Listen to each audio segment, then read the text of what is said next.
I never thought I'd torch my own marriage with a match made from wedding vows. But there I was, flicking the lighter in the garage. The acrid smell of gasoline, mixing with the regret I'd been choking down for years. My mother-in-law's prized antique vase, the one she'd shoved in my face like a trophy during every holiday dinner, shattered against the concrete floor. Shards glinting like broken promises under the fluorescent buzz.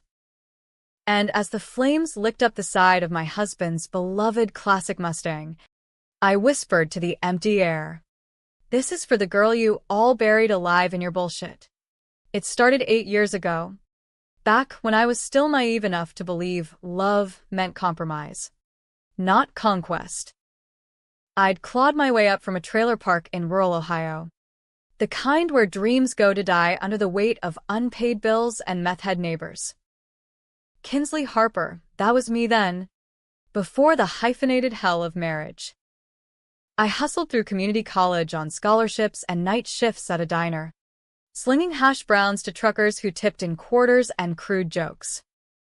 By 25, I'd landed a junior copywriter gig at a mid-tier ad agency in Chicago, the city that promised reinvention if you could afford the rent. That's where I met Ethan Caldwell, golden boy of the North Shore suburbs, heir to a family fortune built on real estate flips and whispered about tax dodges. Ethan was everything I wasn't, effortlessly charming, with that wasp polish that made you feel underdressed just breathing the same air. Our first date was at a rooftop bar overlooking Lake Michigan, where he ordered oysters I pretended to like and talked about his complicated family like it was a plot twist in a rom-com. His parents, Richard and Vivian Caldwell, were the epitome of old money malaise. Dad, a semi-retired developer nursing grudges against zoning boards. Mom, a socialite who'd traded bridge clubs for Botox and book clubs that dissected self-help tomes without ever cracking one open. Ethan painted them as quirky relics, the kind you laugh off over craft IPAs. "They're intense," he said with a wink, "but they mean well." I should have seen the red flags waving like eviction notices. Our wedding was a circus of their making, 600 guests at the Chicago Yacht Club, a string quartet that cost more than my student loans, and Vivian micromanaging the menu down to the caviar portions. "Darling," she'd coo, her voice like honeyed arsenic. "We wouldn't want anything pedestrian." I smiled through gritted teeth, chalking it up to bridal jitters. But on our honeymoon in Napa, first class, naturally, Ethan's phone buzzed nonstop with texts from her. "Don't forget the sunscreen. Ethan, dear." And Kinsley, "Do try to keep up." Keep up. As if I were a stray dog he'd dragged home. The servant treatment ramped up post-vows. We settled in a cramped 2-bedroom in Lincoln Park, me grinding 60-hour weeks to afford the down payment on something bigger. Him floating between consulting gigs that sounded suspiciously like golf outings with daddy's cronies. Vivian's visits were invasions. She'd breeze in unannounced, critique my drab throw pillows, "Honey, earth tones are for therapists' offices," and commandeer the kitchen to properly stock it with organic quinoa and artisanal cheeses we couldn't pronounce. Richard lurked in the background, grumbling about millennial laziness while scrolling stock tickers on his iPad. I'd bite my tongue, pour their wine, and laugh at their inside jokes about Hampton summers I'd never seen. "Ethan?" He lapped it up. "Their family, kins," he'd say, collapsing onto the couch after they'd left, his tie loosened like a noose. "Cut in some slack." Slack. That's what I gave, until it stretched me thin as the cheap Merlot they sneered at. I started therapy on the sly, sessions squeezed between deadlines, where Dr. Lena unpacked the resentment coiling in my gut like barbed wire. "Boundaries, Kinsley," she'd urge. "You're not their maid, you're his wife." But boundaries were for people with leverage, and mine was eroding faster than Lakeshore Drive in a blizzard. The dream home was my white whale. For years, I'd sketched floor plans on napkins, open-concept kitchen with quartz counters, a home office overlooking a backyard garden, space to breathe that didn't reek of someone else's expectations.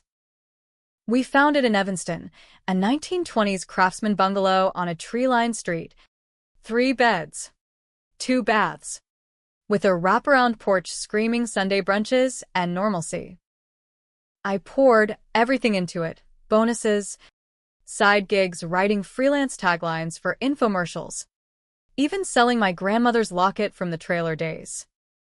Closing day, I stood in the empty living room, sunlight slanting through leaded glass, and for the first time, felt like I belonged.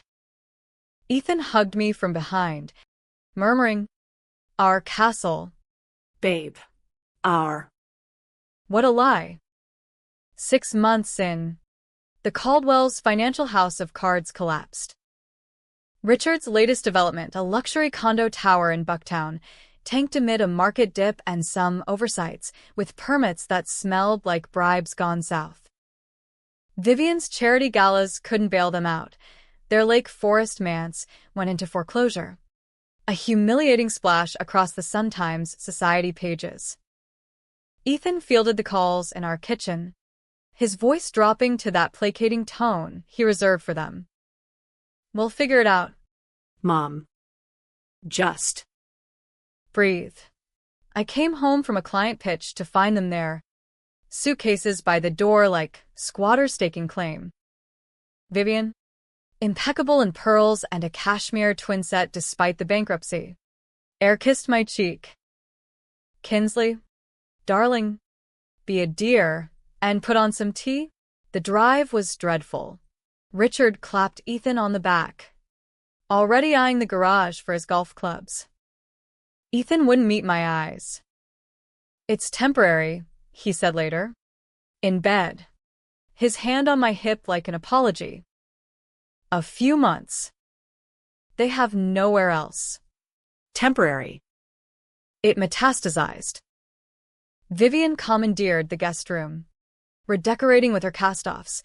"This floral duvet suits you so much better than those sad grays," and appointed herself household czarina.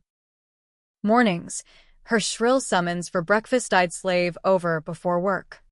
Poached eggs and avocado toast she picked at while critiquing my lack of presentation skills. Afternoons, Richard barking orders from the couch, demanding I fetch his dry cleaning or run errands to Whole Foods because Ethan's too busy. Evenings, their tag team guilt trips. Vivian's tears over losing everything we built for you children. Richard's lectures on pulling your weight. Young lady, I was the help in my own home, ironing Ethan's shirts while they lounged, their laughter echoing like judgment. Ethan folded like wet cardboard. "They're my parents." Kins. Blood. Blood. As if mine didn't count. The veins I'd split open for this life. I'd confront him in whispers after they'd retired. Our bedroom a war zone of hushed accusations. "This isn't right," I'd hiss, pacing the Persian rug they'd gifted us, code for dumped. "They're using us." Me. He'd sigh, that martyred exhale, and pull me close. "Just until the insurance payout." "I promise." Promises. They piled up like dirty dishes in the sink. The cracks widened. I'd catch Vivian rifling through my closet, holding up my LBD with a sniff. "Darling, this is so.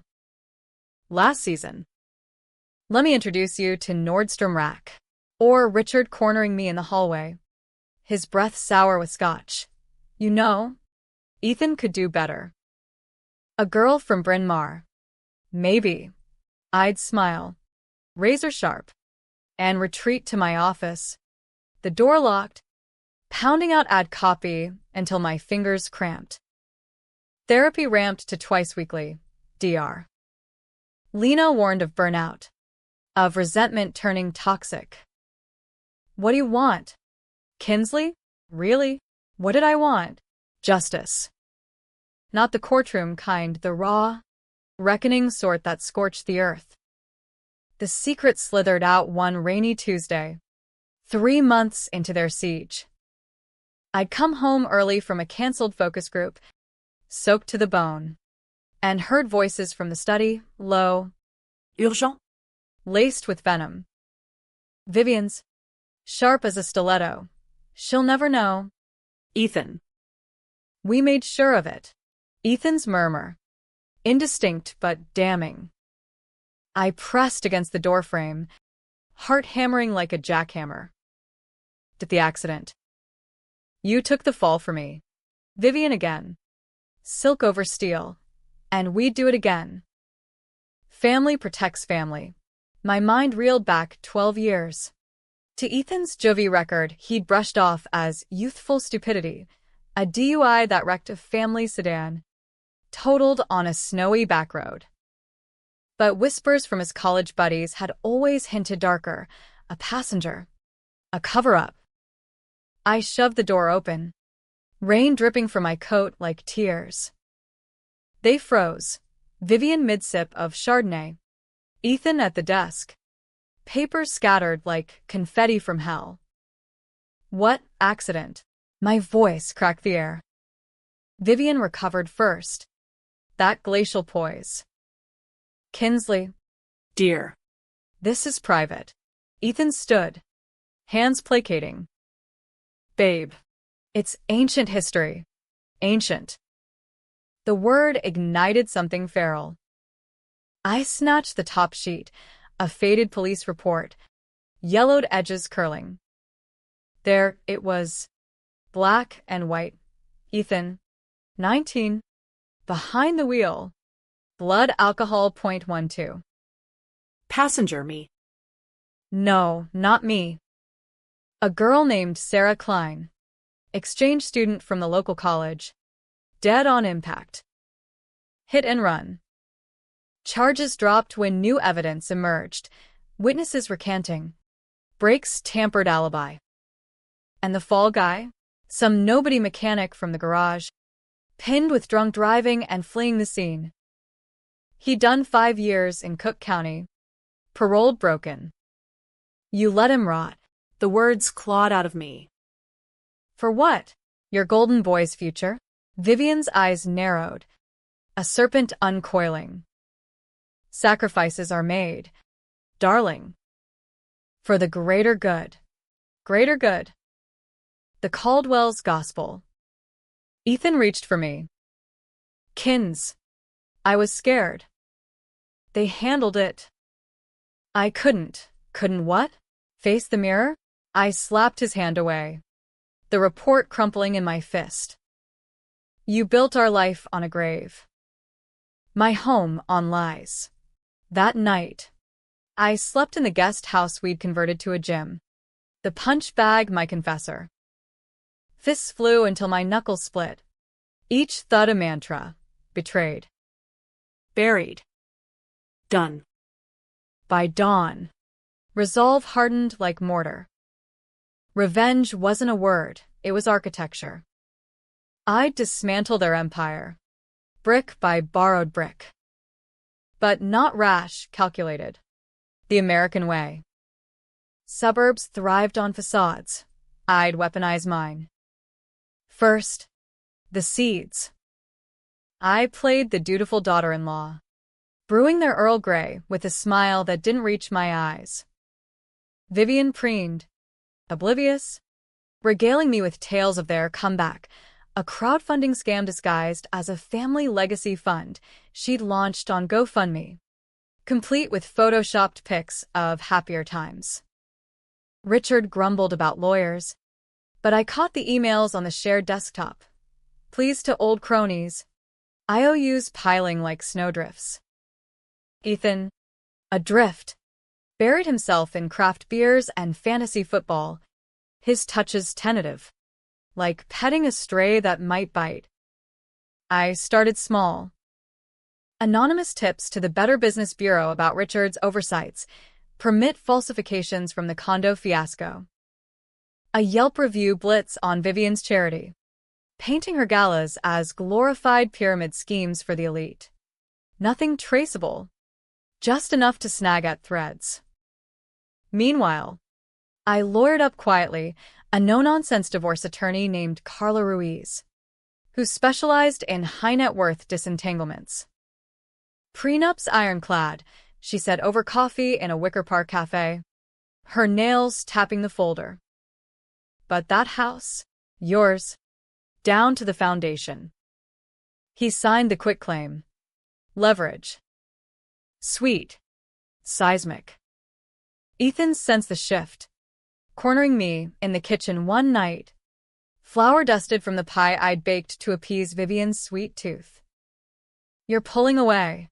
His eyes. Once ocean blue trust, now stormy doubt. I wiped my hands on a towel.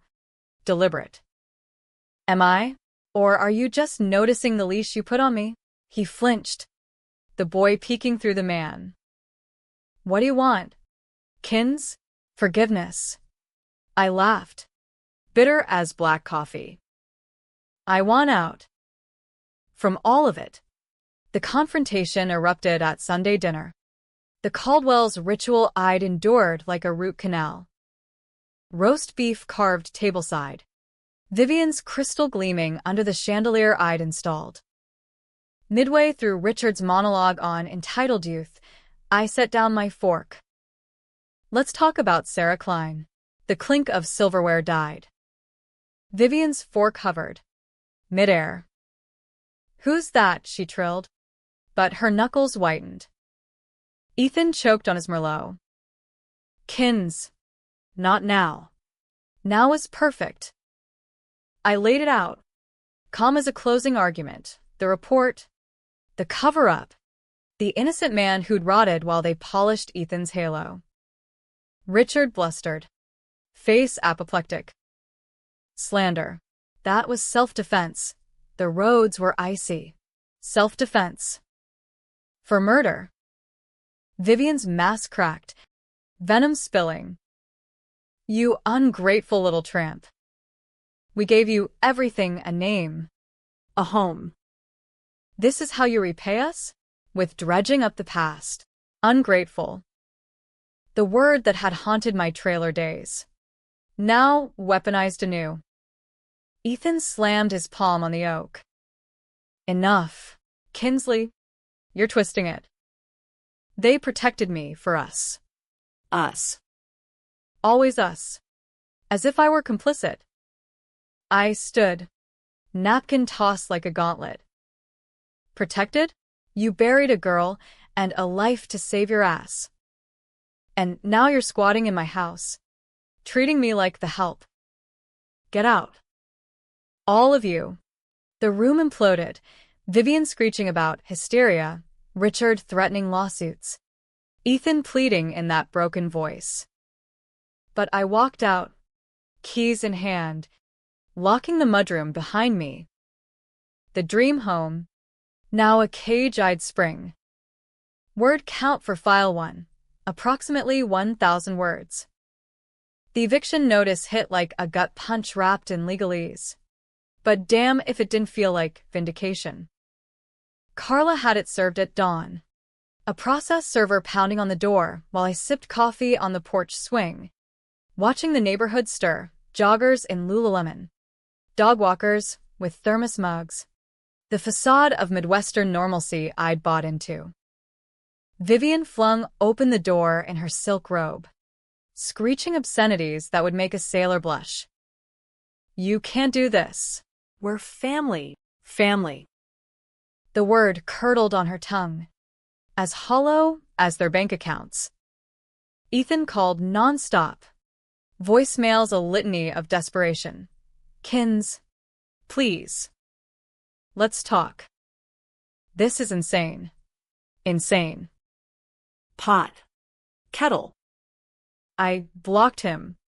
Dove into work, a pitch for a eco-friendly detergent campaign that had the execs buzzing.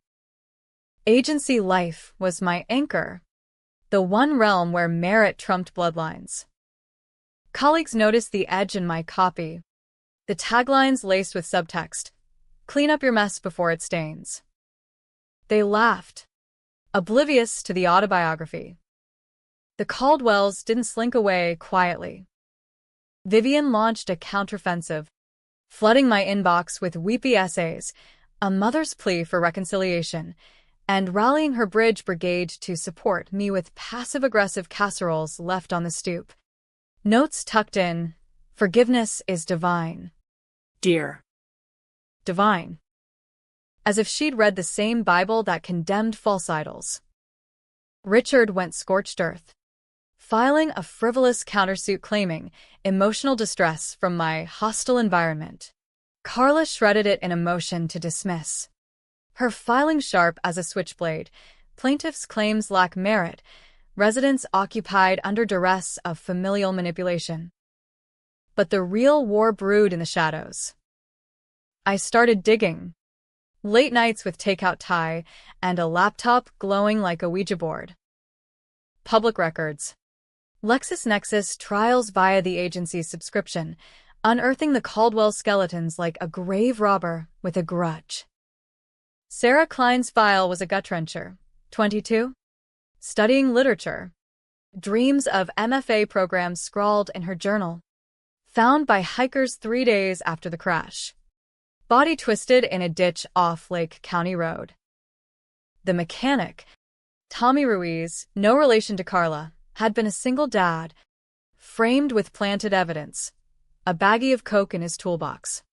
Courtesy of Richard's connections. Tommy did his time. Emerged a ghost. OD'd 6 months post-parole. Collateral. That's what they called it in boardrooms, in my veins. It burned like acid.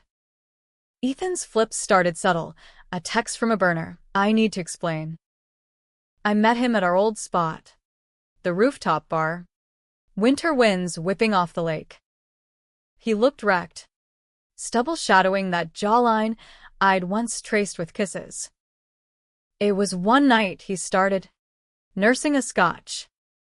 Sarah. She was there for a party. I drove her home. Black ice. Kins. I panicked. Panicked.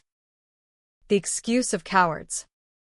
"You left her to freeze," I said flatly, the city lights blurring through unshed tears. "And let Tommy swing."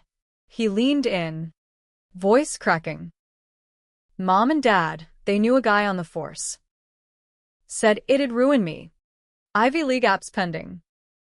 I was a kid. Kid. At 19, old enough to kill. And now, you're a man squatting on lies." He grabbed my wrist. Desperate. "Help us. For old times. Old times. The ones where I ironed his shirts while his mother called me domestic help." I wrenched free. "Old times are dead. Ethan." Like Sarah. Walking away. His shout chased me. "You're destroying us." Us. Still. Vivian escalated. Showing up at my office unannounced. A spectral vision in Chanel. The receptionist buzzed me. I found her in the lobby, dabbing crocodile tears with a monogrammed hanky. "Kinsley, Please. we're ruined. The fund's a joke. Barely 10,000. Richard's talking. Desperate measures. Desperate. Like faking a slip and fall at the mall for insurance?" Her eyes darted. Calculating. "Come home. We can fix this. Therapy. Whatever." Fix. As if I were the fracture. I escorted her out, arm linked like allies, but my grip iron. In the elevator. Alone. She hissed. "You think you're better? Trailer trash playing house." The slur landed like a slap, echoing my mother's slurred rants back in Ohio. I smiled. Slow. "Better? No. Just done being your prop." She laughed. Brittle. Ethan will see your true colors. Always has. True colors. The ones bled out in service. The plot twisted when Carla unearthed the gem, a life insurance policy on Tommy Ruiz. Cashed quietly by Richard post-OD. Funneled into Ethan's trust fund, the seed money for our down payment. My dream home, paved with blood money. I retched in the ladies' room. The revelation a sucker punch. Every mortgage payment? Laundered guilt. I confronted Ethan via email, cold, evidentiary. Attachments heavy as handcuffs. Your legacy, built on a dead man's premiums. We're done. He showed up at midnight, pounding the door until neighbors' lights flicked on. I let him in. The bungalow a fortress of unpacked boxes and ghosts. It's not what you think, he babbled, pacing the living room. Dad invested it for our future. Future. The one where I scrubbed their floors? You profited from murder, I said, voice steady as a verdict. And hid it from me. He collapsed onto the sofa, head in hands. I love you, Kins. That's real. Love. The currency I'd spent bankrupt. But doubt flickered, his sobs raw. The boy from the bar peeking through. Was this the flip? Him against them. Finally, Prove it, I challenged. cut them off. Testify. Make it right. His eyes lifted, haunted. I can't. They're all I have. All. Not me. The line in the sand, drawn in Sarah's blood. Vivian's countermove was Machiavellian. Pure Caldwell cunning. She leaked to the society rags, a blind item in the trib. Heiress-in-law turns harpy. Evicting elders amid scandal. My face blurred in the grainy photo, but the byline stung. Kinsley Caldwell, née Harper. The Ohio import shaking down her silver spoon in-laws. Comments exploded, entitled Millennial Versus. Boomer bootstraps. She's a gold digger playing victim. My inbox flooded. Colleagues side-eyeing. Clients ghosting pitches. Agency HR called me in. Optics the buzzword du jour. I fought fire with Flint. Went public on my terms, a medium essay. The servant wife, when family devours your dreams. Raw. Unfiltered. The slights. The crash. The insurance grift. It went viral. Shares spiking like a fever dream. Trailer trash revenge trending on TikTok. Blue check feminists Leoneizing me. MAGA trolls dubbing me woke witch. The Caldwells lawyered up harder. Cease and desists piling like junk mail. But the fund? It cratered. Donors fleeing the stench. Ethan flipped again.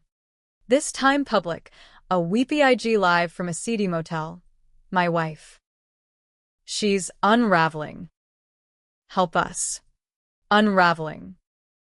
As if I hadn't been frayed by their hands. Views hit millions. Sympathy dollars trickling in. I watched from my office, gut twisting. Was he the victim now? The schemer reborn? Dr. Lena upped my meds. Sessions dissecting the moral mire. Revenge is a mirror. Kinsley. It reflects your shadows too. Shadows. The ones tempted to burn it all. But I held, plotting the endgame, a civil suit against the Caldwells. Wrongful death for Sarah's family. Immigrants scraping by in Pilsen. Her parents still flipping burgers at a taqueria. I'd fund it with the house equity. Turn their castle to ash. The tension coiled. A spring wound tight.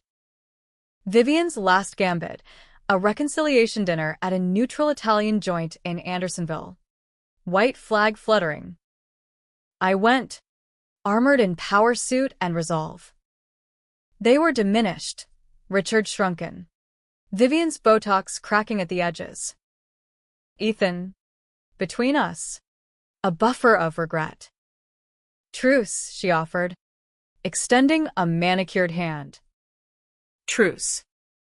The word tasted like surrender. I took it, shook, and whispered, for now. But under the table, my phone buzzed, Carla's text, deposition scheduled. They're cornered. The meal dragged. Small talk a minefield. Richard bloviated on family values. Vivian cooed over tiramisu. Ethan squeezed my knee. Hopeful. Hope. The cruelest flip. As we parted, Vivian pulled me aside, breath hot. You win this round, girl. But blood runs thicker. Thicker. Then what? Lies? I smiled, walking into the night, the city pulse syncing with my own. Victory tasted metallic, like blood in the water. Word count for file 2, approximately 1,000 words. The deposition room smelled of stale coffee and desperation. A windowless box in a loop high-rise where truths got strip-searched under fluorescent glare. Sarah Klein's parents sat across the table. Rosa and Miguel, worn faces etched with a decade's grief. Hands clasped like prayer over faded rosaries. Rosa's eyes, dark pools of loss, met mine with quiet fire. Gracias, señora. For digging this up. Digging. As if exhuming their daughter was a gift. Not a grenade. The Caldwells arrived late. Entourage in tow, Richard barking into his cell. Vivian air-kissing the stenographer like it was the Met Gala. Ethan trailing, hollow-eyed. Our lawyers squared off, Carla a shark in pencil skirt. Their counsel a slick Fox News type named Hargrove. All ivy bluster. This is harassment, he opened, pounding the table for effect. A vindictive ex-wife's vendetta. X. The word hung, since Ethan had filed first, citing irreconcilable cruelty. Carla leaned in. Ice Queen calm. Let's clarify. Your clients covered up a fatal hidden run, framed an innocent man, and profited via insurance fraud. We're here for restitution. Not revenge. Restitution. 500 grand for the client's suffering, plus punitive for the grift. Hargrove smirked. Prove intent. The grilling commenced. Richard first, sweating through his Brooks Brothers. It was chaos, ice, panic. The kid ran. Kid. Ethan, fidgeting beside him. Vivian's turn was theater. Tears on cue. Voice quavering. We acted in love. To protect our son. Love. The alibi of monsters. Then Ethan. Under oath. His flips fracturing. I didn't mean. Stammers devolved to sobs. Hargrove objecting futilely. Carla pounced. Did you consent to the frame-up? Silence. Then, yes. The room sucked air. Vivian gasped. Theatrical. Richard cursed under breath. My testimony sealed it. The servant years. The invasion. The house as blood-soaked trophy. They treated me like chattel, I said, voice steady, while building on a corpse. Hargrove cross-examined, probing for cracks. Isn't this about money? Ms. Harper? The house. The lifestyle? Lifestyle. As if slaving for their ego was aspirational. No, I shot back. It's about accountability. Something your clients never learned. The Kleins wept silent when I finished. Rosa murmuring Dios te bendiga. God bless. If he existed, He'd skipped the Caldwell's address. Adjourned. We spilled into the hall, Ethan cornering me by the elevators. Wild. You happy now? Dad's having a heart scare. Mom's popping Xanax like candy. Happy. The myth we chased. I didn't kill Sarah, I said. You did. He deflated, whispering, I still love you. Love. Too late. Tainted. The climax crested 2 weeks later. Verdict day. Judge Harlan, a grizzled ex-prosecutor with no patience for white-collar weepies, ruled from the bench. Gross negligence. Conspiracy to obstruct. $250,000 to plaintiffs. House title reaffirmed to MS. Harper. And a referral to the DA for criminal review. The gavel cracked like thunder. Rosa hugged me, sobbing joy. Vivian shrieked, collapsing into Hargrove's arms. Oscar bait. Richard stormed out, muttering liberal hack. Ethan? He met my eyes across the aisle. A nod, resignation, respect, the flip I couldn't read. Revenge's afterglow was ash. The house felt haunted, echoes of their barbs in every corner. I sold it flipped for a tidy profit, the bungalow's bones too brittle for new dreams. Proceeds seeded a fund of my own, scholarships for first-gen kids from Ohio trailers. Lit grants in Sarah's name. Agency promoted me to creative director. Pitches flowed. My edge now asset, not liability. Dates flickered. A barista with tattoos and no baggage. A professor who quoted Ginsberg without sneering. Normalcy. Tentative. But the twist gutted me on a crisp October eve, 6 months post-verdict. A manila envelope. No return address. Slid under my door in the new condo, sleek. Anonymous. Wicker Park views I'd earned solo. Inside. Photos. Grainy but damning. Me. Post-depo. Slipping Carla an extra envelope. Bonus for the win. Forged? No. My handwriting. And emails. Doctored. Me plotting the suit for personal gain, referencing Sarah's crash as leverage fodder. My blood iced. Vivian's swan song? Or Ethan's final flip? The betrayed turning blade? A note. Typed. Blood's thicker. Walk away clean. Or we expose the victim. Expose. The word that birthed this war. I traced the postmark. Lake Forest. Their old haunt. Ghosts lingering. The debate raged in my skull. DR. Lena's couch, my confessional. Is it true? She probed. No. But doubts of venom. Slow drip. Publicly, I was saint. TEDx invite pending. New York Times profile on the woman who toppled her in-laws. Privately, the split. Fight. Risk the smear. Or fold. Let them slither free? Controversial calculus. No heroes. Just survivors clawing gray. I chose fire. One last time. Mailed the packet to the DA. Anonymous. With a cover. Follow the money. Again. No torching cars. No shattered vases. Just truth's slow burn. Ethan's text came at 3 a.m. Why? We could have ended it. Ended. As if endings were tidy. Vivian called next. Voice syrup over shards. Kinsley. Darling. Let's talk terms. Terms. Surrender rebranded. No, I said, hanging up. The city humming below. The DA moved, lesser charges. Plea deals. Community service for the lot. Richard sold his clubs. Vivian her pearls.